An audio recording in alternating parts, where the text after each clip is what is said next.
Yeah. I looked into a bit of how to actually write because I have a lot of interest in film and actually trying to achieve some writing myself as I start to break into more short films this year. Hoping to get into that in this next month here. I'm trying to finish up my current vlog, which is kind of a short film in itself. I gotta show you it after this, Joe. It's looking pretty good. Oh boy.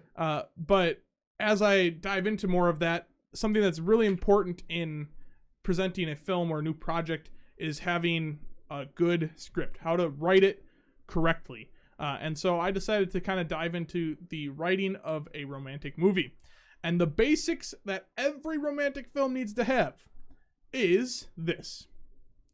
Boy meets girl, boy loses girl, boy gets girl back. Those are the three things now that you need to have. Do most of them go in that order? Boy meets girl, boy loses girl, boy gets girl back? Is that the order that they go in? I think you can, typically that is the order, yes. Romantic movies cover a certain theme. So these themes can be something like love at first sight, forbidden love, platonic love, sacrificial love, tragic love, etc.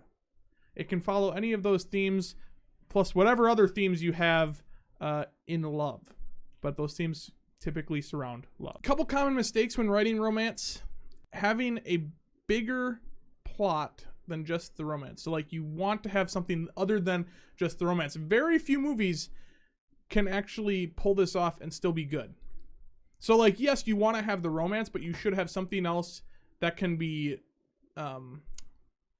like driving the story forward, if that makes sense. Some bigger plot other than the romance itself. But there are exceptions to that, and I'll actually talk about that in a second.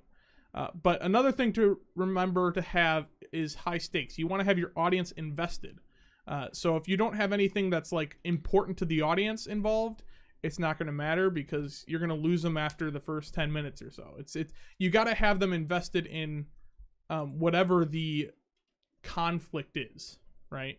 Or whatever the theme is. That's why you cover a theme, is because we want to believe in love at first sight. We want to see someone have such great love that it's sacrificial. That's why you focus on those themes.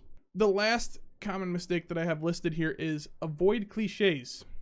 Well, when you have too many cliches... I think this is a general thing, is avoid cliches, right? However, I think that with some romantic movies, it can be pulled off. Because then it gets thrown into that subcategory of chick flick. Well, see, but here's the deal, right? You need to... The audience expects a romantic movie when they go in to see your film, right? Because you've advertised it as such.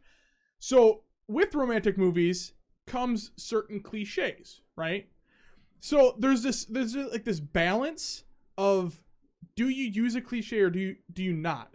And more often than not, you don't want to use cliches, but what you want to do is use a cliche but flip it on its head. So use it, but use it in a new way, because audiences want to see something new. They don't want to see something that they've seen before. So they expect certain things from romance films, which are those cliches. But what the tricky part is finding a way to fit that into your puzzle, aka your story. Trying to find a way to fit that in that doesn't seem like regurgitated or reused. The last one that I wanted to talk about was When Harry Met Sally. Honestly, when I first saw this film, so this is also the one that I was talking about earlier, where it doesn't have a bigger plot than just the romance. It relies strictly on the romance between Harry and Sally and their relationship.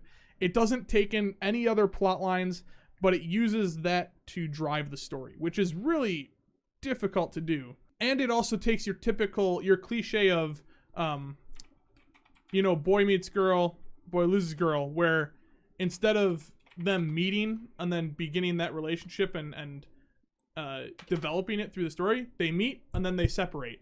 And then again, they meet like 5 years later again, and then they separate. So like, you're breaking that cliche that, typically you have the characters meet each other and then they stay in contact the rest of the movie.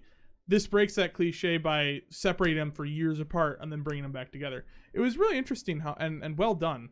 And honestly, I would say it's one of my favorite romantic films, but I haven't seen that many, so take